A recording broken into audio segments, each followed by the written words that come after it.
Hello and welcome to a brand new series. So, as you can see in the top left here, we are playing Common Universalis, and this mod has become quite highly recommended.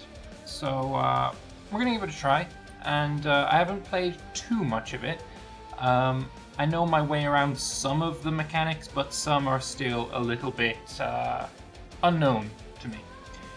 So, we're not going to be playing as England, we are going to be playing as the glorious nation of Sweden. Sverige, yes, lovely. Of course, we start underneath Denmark. And I don't think there's anything else I want to say on this screen, so let's give it a shot. So this is actually the second time that I have attempted to record this series. The first time I had actually uploaded it to YouTube, obviously just scheduled, and I got an email saying, oh, by the way, all of the music that this mod adds is totally copyrighted and you can't use it. So yeah, round two, why not? Alright, so what does Common Universalis do? First of all, development is no longer, it's still development, but it's not vanilla development. Like, I can't click this button and get this to 11, right? This is also agriculture, it's not manpower, although it does increase manpower. This is production, but it's not the same as regular production, and this is commerce. It's not like, base tax or whatever it used to be. We can pass some edicts to change some things with the province, although I'm not going to be doing that just yet. Mostly I'm thinking we're going to fiddle around with edicts and government policies after we break free from Denmark. Doing it before seems a little bit risky to me. Other things that changes. The thing that I really love about this mod, and it's something that I have basically asked the Mayo and Taxa developers to add into M&T, is this lovely feature. So, we've got leaders. 0 out of 88. And what this means is, basically, when you are playing the game, occasionally, semi-regularly I'd say, you will get an event that says, oh yeah, you've got a new leader, and he is inferior, or adequate, or superb, or whatever, and you'll get a general with a certain amount of military tradition. And it's awesome, I love it. It makes no sense to me that if you are in the 1700s and you have to fiddle around with, like, you've got, say, 12 huge armies, and you have to be like, oh, I can't use 12 generals because I don't have enough leader limit. I have to, teleport this general over to the different part of the world so he can fight here and then teleport him back. It makes no fucking sense. Screw that shit. It's annoying. Another thing to do with the armies is if I have my army on low maintenance, I get some pretty nasty debuffs, like the leaders won't spawn as fast. Sieges will be a lot slower, so if you've beaten your opponent and you're just sitting on his entire country, you don't want to go on low maintenance because your sieges will just take forever. Other things that it does are makes recruiting units incredibly slow. It lowers your army tradition quite significantly. So basically, you don't want to be at low maintenance, and it's modular as well. Not modular, what's the word for it? Granular? Gradientula? Whatever. At 50% you've got 50% of the bad modifiers, 100%, or I guess 0% you have like all of the bad modifiers, and at 100% maintenance you have none of the bad modifiers. I think it's every 10% is the breakpoints. What else? Oh yes, estates. They do good stuff and bad stuff. And it's best to show it on the clergy here, because there we go. If they're disloyal, plus 0.07 yearly corruption. If they are loyal, they'll give you 0.05, and if they're super loyal, 0.02. Corruption is something you pretty much cannot escape. Even if you're paying it down. It's just a constant money sink. But your government efficiency will bring it down, and that's another thing that we're going to have to talk about at some point. If we have a look in... is it cabinet management? I think it might be. Let's get rid of some of these first. Oh yeah, diplomatic. military and administrative, what are they called? Investments. Basically, you can pay money and get points for them. It can be useful. It can be very useful under the right circumstances. We can also strengthen the government to get legitimacy and corruption for military points. Don't think that's something I want to do. Government policies, that's something we're going to have a look at after we're free from Denmark. I don't want to do that right now. This mod manual is very extensive. There is a lot of reading here. I'm not going to do it. I'm not even going to click the button because I don't want to lose that ducat. Every ducat counts right now. But it's very good, and if you are new to Common Universalis, highly recommend giving that a read. Issuing royal decrees. That's another thing that we're going to be fiddling around with after we are free from Denmark. Don't want to do it right now. Fast mode, if your computer is a potato, click that button. Cabinet management, that's I think the one that we want to do. And advanced handicap. Make the game super difficult for some reason. No, let's not do that. This is my first game really of Common Universalis, and I want to learn the game because there's a lot of systems I don't know yet. So that sounds like a terrible idea. Why would I do that? No. Anyway, cabinet management. If I click on country census, we can see that we have a governance capacity of total 10.598 that we can do, and we're using 7.238, which is 68% approximately. We can see that we have a literacy. You can see the amount of provinces we have, how many of those are stated. We can see our economy, powers and industrials and agriculture, that's like the development. And then we can see the populations as well. All good stuff. Showing government capacity details. I have no idea how to read this, but it looks interesting. Maybe I'll have a look at it in the future. Yeah, lovely. Let's close that. Alright, I think we should probably start playing, right? We're 7 minutes into the video. We should probably start playing. First of all, I have some boats here that I don't really desire. These 4. We're going to split, and then split. This guy, go over here. And we're going to sell these 4 cogs. 20 ducats each, I think. Because cogs to build are actually 30 ducats. So if people can buy them for 20 ducats, they'll be quite happy. I don't think I'm going to be able to get anybody to buy them for 30, but if such an occasion comes to pass, then yay. Don't look a gift horse in the mouth or something like that. But 20 ducats there. Lubeck, you also give me 20 ducats. We just want the money so that we can spend it on galleys instead. Hamburg probably going to sell me, or sorry, they're probably going to buy from me as well. Come on, come on. Give me diplomat. Oh yeah, let's speed up as well. Sell another one of those. And Dithmartian, do you need a boat? He does need a boat. Lovely. We have a little bit more money now, and we are going to use that to build some galleys.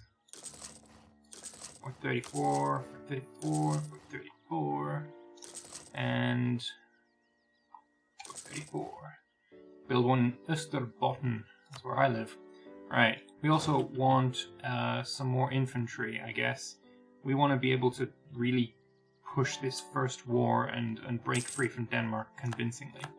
Our government efficiency has gone down to 120 from 130. You can see the different modifiers that it affects. I don't know why exactly it's gone down. I guess it's probably... It gives you something at the start of the game and then it recalculates or something. I imagine that's what the case is. Because this has happened in every test run that I've had so far. So I guess, yeah, just I guess deal with it is what I'm being told. But whatever. Yeah, I can have... Oh, I've got a 15 force limit. That's not bad, actually.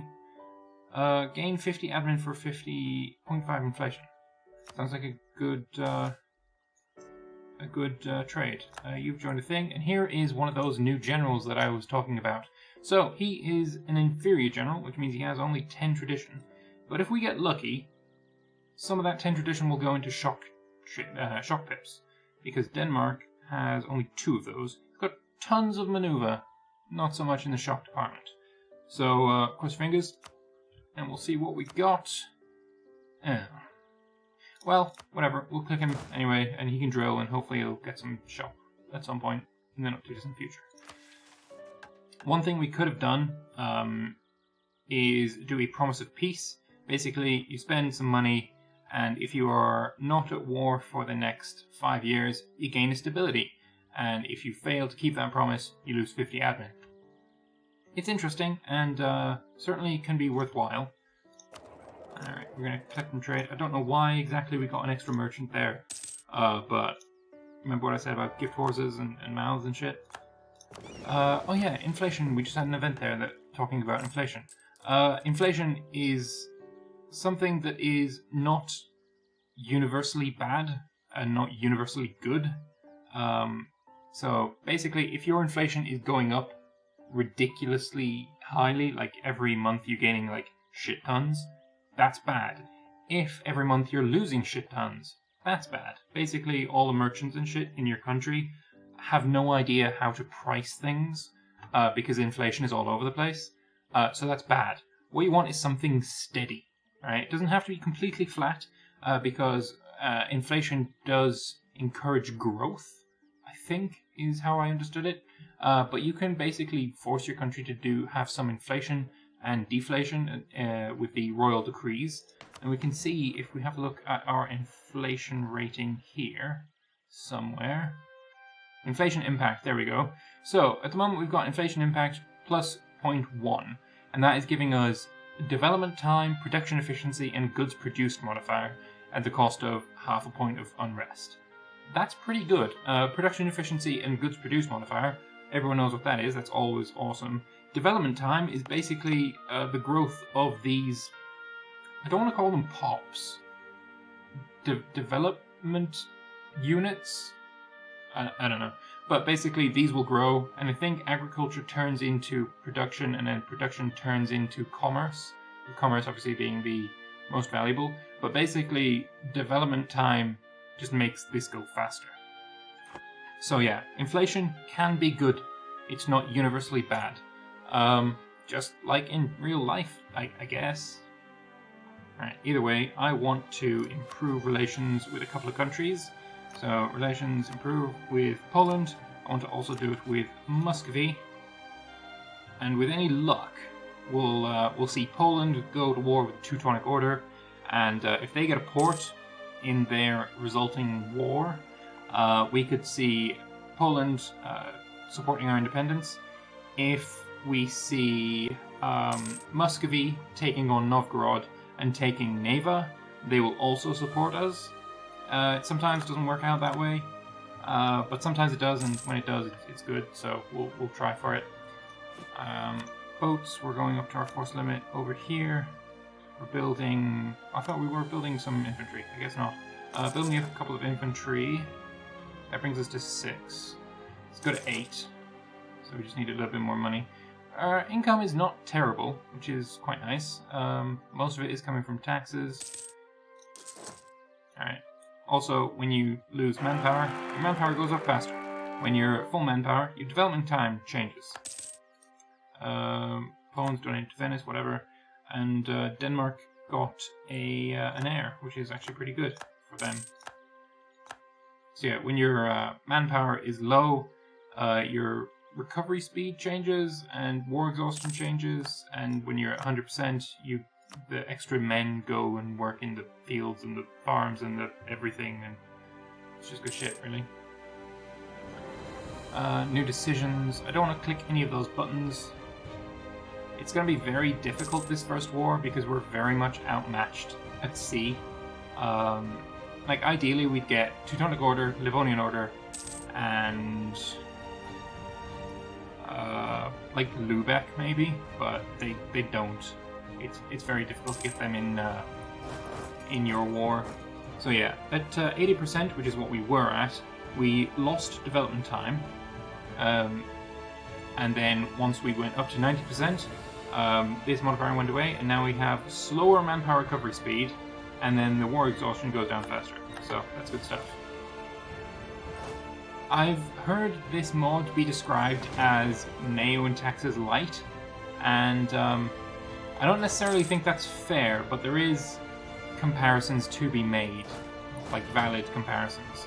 And I guess in a way it's an overhaul mod, just like my own taxes is an overhaul mod, that keeps the spirit of the game while being a lot lighter on your computer. So I guess in that sense, yeah, sure. I just think it's a little unfair to call it that. But, I mean, it can be appropriate. So, are you at war with Novgorod yet? You are actually at war with Tver. I don't know how you really pronounce that. Is it Tiver? I've heard it pronounced as Tver. Wouldn't have a clue. Poland did not get the union over Lithuania yet. Interesting. I wonder if they're going to choose a local noble. I didn't see them choose a local noble.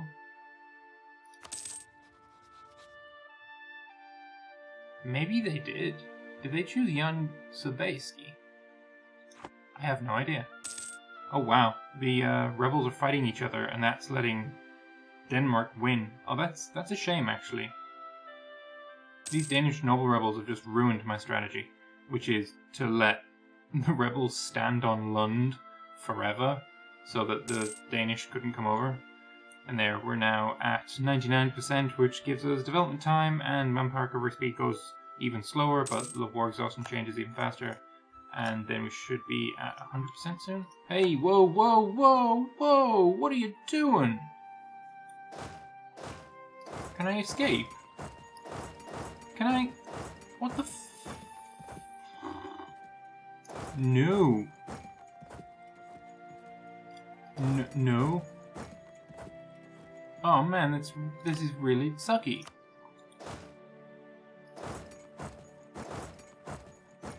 Well, shit. I mean, we're both leaving. We're gonna arrive in the... Oh, goddamn. Am I gonna get stack wiped by his fucking rebels?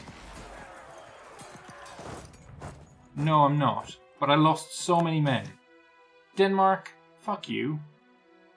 Nobles demand old rights. I don't want to lose stability right now, so... Yeah, we'll take the monthly autonomy change. My leader gained a trait. Oh, how glorious. Denmark, can you come and take care of your bullshit, please? This ain't funny. This ain't funny and it's not fair. You pack of assholes. Alright, well, I'm just gonna go sit in Obo and recover for a bit. And look, we lost our development time because of that. Thanks, Denmark. Yeah, you pack of dicks. Go fight these guys. Alright, go back to Stockholm. Well, that was totally uncalled for. Not happy. Not happy with that at all.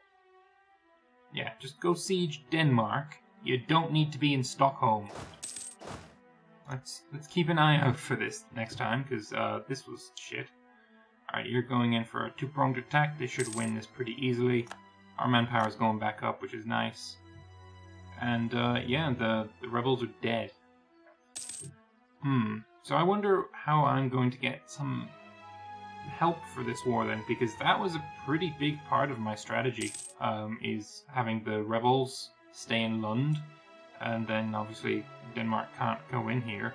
Or if they do attack into Lund, they lose and retreat to Gunge? Gunge? Gladsaxe.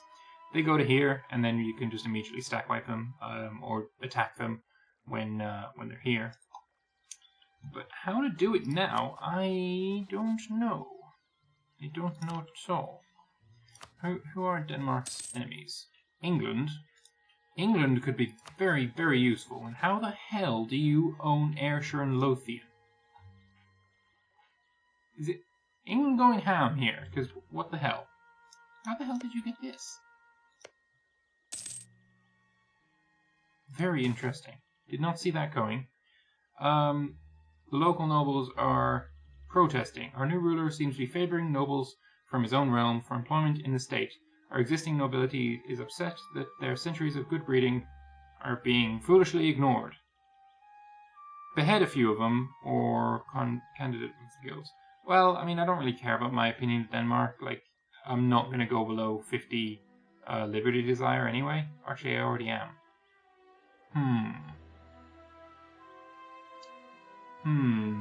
I could behead some of them.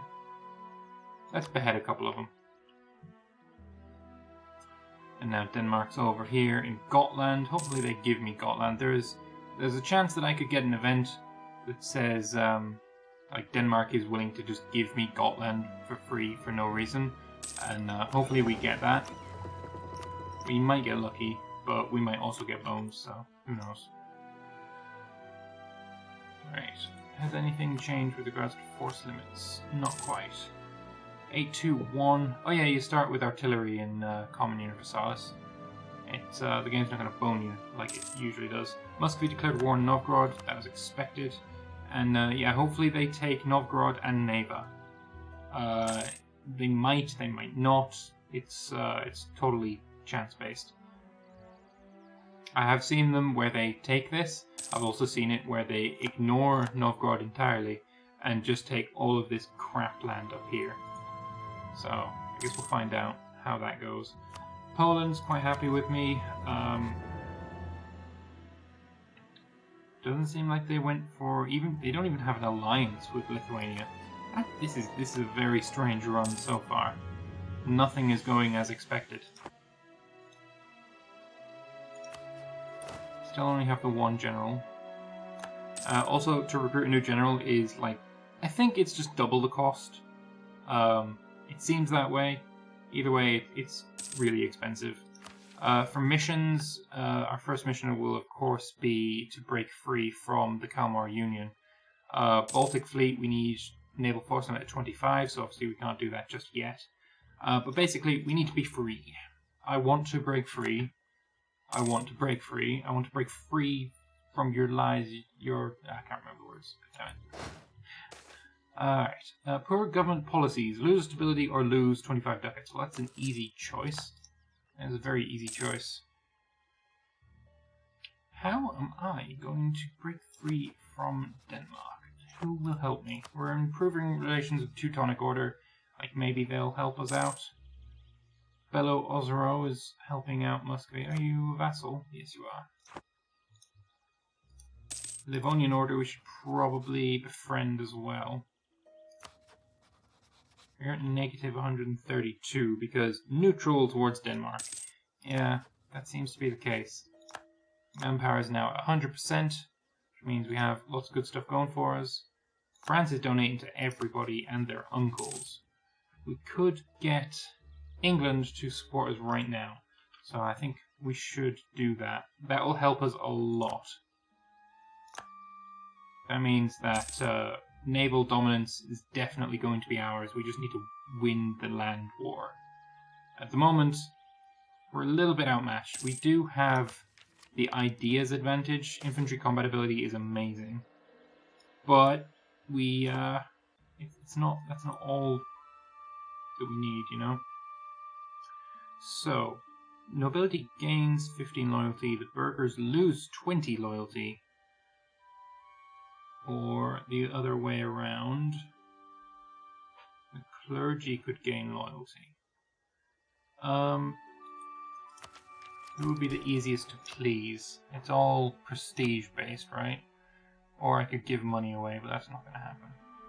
Prestige and legitimacy, just prestige.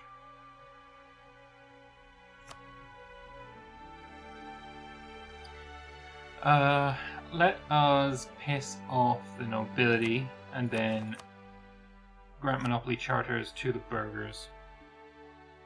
At least you're going to give me land maintenance modifier and manpower recovery speed. Whereas when the burghers are happy, they just give me caravan power. Yeah, I think we made the right choice. Caravan power isn't going to do too much for me just yet. Yeah, see, again, they're kind of ignoring Novgorod. Like, they haven't even got it sieged. Or under siege, even. Interesting that Belo-Ozero isn't passing over this land to them. To Muscovy, that is. What kind of cores do you have? Huh. I thought this was a reconquest war. No, it isn't. Oh, interesting. Most of them have been reconquest wars, or like a special CB. This is not something I've seen before. Teutons, you won't help me yet. Neither will you. Let me have a look around. Ask to support independence. Lithuania will help me. Not sure exactly how you're going to reach me, but sure. Lithuania, welcome to the fight. Hopefully. Usually they don't want to join because, let's say if we were to ask Poland, Poland cannot reach Denmark. How can Lithuania reach him? You get military access through Muscovy or through Novgorod or something? Maybe. Interesting. Okay, fair enough. Fair enough indeed. Who else hates Denmark? Lithuania, Burgundy. Hey, Burgundy, you want to be friendly with me? You cannot reach Denmark? What a crock of horse shit. You have a port, you have vassals. You definitely can reach Denmark. What are you talking about? Odd little fellow. Alright, whatever then. Yeah, 11k and 2k. Like, I could easily go and stack wipe that 2k if I was to declare the war right now. But this 11k can get up here because they moved to Elfsborg and they're like, oh no, we're at a fort. We can't move anymore, except they can go straight to Bohuslen. Bloody pronunciations are terrible. Denmark has donated to Holstein. Well, maybe you should donate to me. Make me a bit happier with you.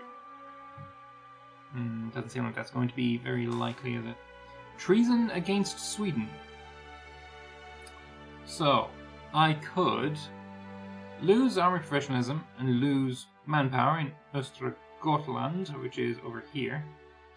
Or I could gain, the nobility loses some loyalty, but they would still be loyal. They get some unrest and less local manpower modifier. I think this is definitely the best option. So yes, we must punish the perpetrator and conduct our own survey. Very nice. And the nobility is still very, very happy with us. Nice. I like it. I like it. It's good. It's good stuff. We're almost able to take military tech. Have you already taken it? No. We might be able to jump the gun here. Maybe. Maybe I shouldn't have sold all of my cocks. It might have been good to have one of them. So, I now have a better army than Denmark. However, Denmark has a better general, and their general is definitely worth more than my military tech. So, I think declaring the war right now would end up... It wouldn't go terribly well for me, let's say. I can stack wipe this fairly easily. Hopefully this guy tries to go to Kalmar, and then we can smash him in the woods. That would mitigate some of his benefits, but it's unlikely. Like, ideally, we'd be able to get Novgorod in on the war as well, so Lithuania and Novgorod come over here, and then England can come over on their boats. That would be perfect. Definitely going to take the prestige here. That would be perfect, but Novgorod's in a little bit of shit right now. Renaissance has started, just out of curiosity. Where did it start? It's in Ferrara. Okay, fair enough. As to be expected. Are you even on Novgorod yet? Oh, you're finally on Novgorod and you're at 29%, so I imagine soon this war will be over. Ryazan just got Black Flag, so maybe they've separate peace with Ryazan? Or Muscovy separate peace with Ryazan? Did they take land? No. So, let's see, what will Muscovy take? Because this kind of impacts what we do. This only goes to 12, so that hasn't changed from the base game. Yeah, this definitely impacts what we decide to do, so I'm going to wait for this before I make any, lasting, impactful decisions. You're moving to Kolm. I'm probably going to try and go to Reserve or Vizhny Voloskyzhyok. Perfect pronunciation, as per usual. But with Novgorod about to fall, you've got a Muscovite army about to start sieging Neva, which doesn't have a fort. Oh, actually they're not. They're going to Novgorod as well. So it's 20k Muscovites. Surely this has to fall soon.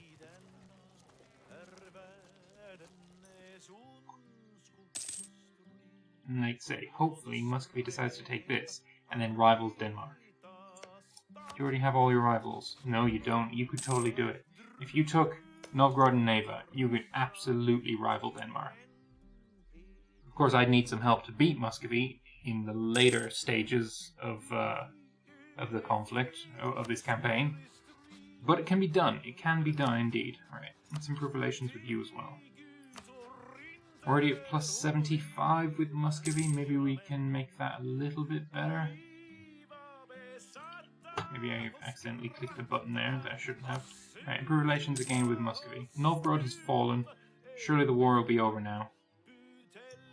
But you're going to have to wait until next episode to see what Muscovy decides to take and what we decide to do in our efforts for independence.